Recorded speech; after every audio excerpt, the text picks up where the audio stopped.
Waxa uu lahaa mid ka mid ah hantiilayaashu 2 carruur oo gabdho ah. Gabadha weyn waxay aabaheed ku caawin jirtay shaqooyinkiisa ganacsiga.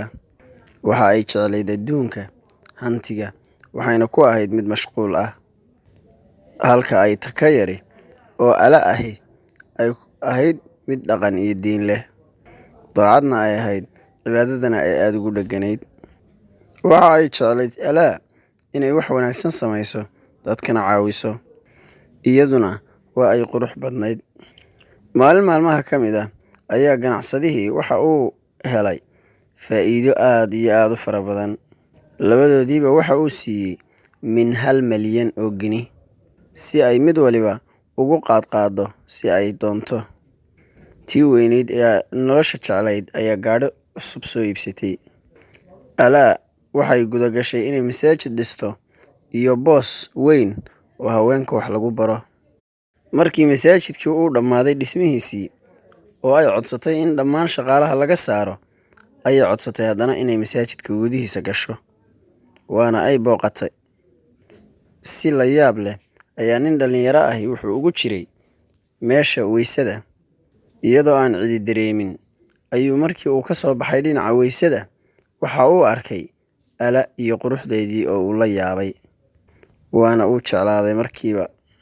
Markii uu guriga ku laabtay, aad ayaa jacayl ugu dhacay, waana uu xanuustay.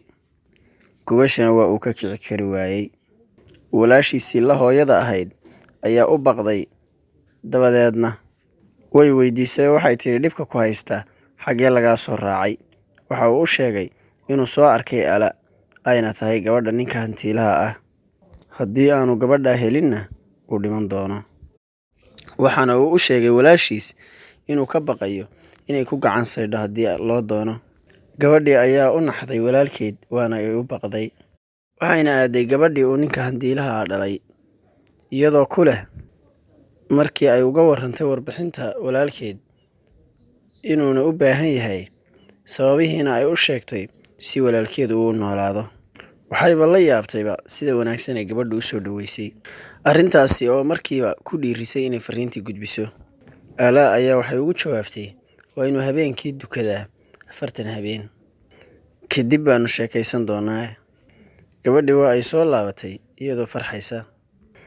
Markii warbixinta loo sheegay wiilkii waxa uu ku farxay arrinta, waxaana uu walaashii u sheegay inuu qiyaamuleylka bilaabayo habeenkanba. Habeenkii hore ayuu tukaday, laakiin salaada intii uu ku jirayba gabadhaasunbuu ka fikerayey. 2-3 habeen ee xigayna sidoo kale. Habeenkii afraad waxa uu u sii dhowaaday xagga Alle. Ilaahay ayuuna u sii dhowaanayay ilaa 40kii habeen uu tukanayay. Qalbigii ayaa weynaaday, waxaana uu jeclaaday jacayl weyn Ilaahay. Wuxuuna jeclaaday inuu mar walba Ilaahay la kulmo. Markii 40kii habeen uu dhammaystay, gabadhii ayuu fariin u diray.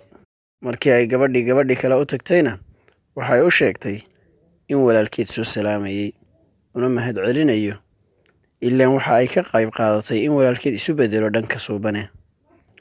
Waxayna u sheegtay in xaaladdiisu ay isbedeshay, dhinaca wanaaggan isu bedeshay. Sababtana iyadoo ay ahayd Ilaahayna uu jeclaaday, wax kastana uu hadda Alle ka jecel yahay. Haddana kuma hamiyo waxaan Alle raaligelintiisa ahayn. Go'aankaagana waa ku raalli, ama yeel ama diid camal. Alaa waa ay faraxday, arrinkiina waa ay soo dhaweysay. Sidaas ayayna ku qaabishay wiilkii, iyada oo ku shardinaysa in meherkeedu noqon doono xafidka qur-aanka kariimka ah. Gabadhii ma aysan suuraysan warbixinta ay sheegayso gabadhu iyo meherkii inuu noqday in walaalkeed xafido qur-aanka kariimka ah. Aqbalaadda iyo meherka iyo shuruudda wuxuu wax fudud. Walaalkeed markii ay warbixinta u sheegtayna wuxuu ugu jawaabay Ilaahay ayaa mahad leh, isagoo leh Ilaahay ayaa ku mahadsan 40kii habeenaan tukaday ee aan 4 jis ku xafdiyey. Waxaana 40kaa habeen gudahooda kula ballamay Ilaahay inaan xafdin doono qur-aanka kariimka ah. Waana xafdin doonaa qur-aanka kariimka ah anigoo Ilaahay u oofinaya ballankiisa. Sanad kadib, wiilkii waxa uu dhammaystiray xifdinta qur-aanka kariimka ah. waxaana uu ku guulaystay musaabaqo qur'aanka kariimka loo galay, dabadeedna waxa uu noqday mas-uul masaajid weyn ka ah. Waxaa la aaday, isaga iyo walaashii waxay aadeen gabadhii, arrintaasoo daraaddeeda uu wax weyn yar ku suuro geliyey. Sidaasi daraaddeeda, iyadoo raalli layska yahay ayaa la isguursaday. ما عندكم ينفد وما عند الله باق ولنجزين الذين صبروا أجرهم بأحسن ما كانوا يعملون من عمل صالحا من ذكر أو أنثى وهو مؤمن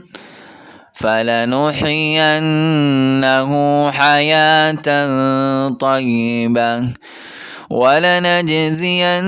ولنجزينهم أجرهم بأحسن ما كانوا يعملون.